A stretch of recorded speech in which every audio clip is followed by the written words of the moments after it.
உணக்கமங்காளி எப்புன்னு அப்புன்னு வெளிநாட்டில் தேடி கேட்டுப்பாங்க. இது பேர் குப்பூஸு. இந்த ரொட்டி முக்காசு பேர் பசியை தீர்க்கிறதே இதுதான். அப்பயும் சரி இப்பயும் சரி 100 காசு தான்.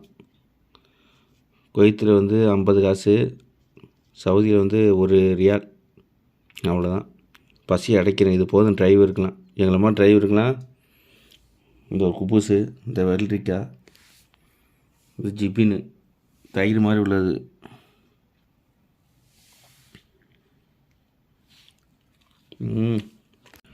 சுட சுட இட்லி பொங்கல்லாம் திங்க முடியாது. இந்த அடிக்கிற குளிருக்கு இதுதான்.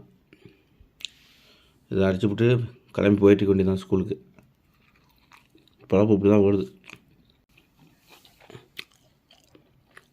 அல்முறை ஜிபின்.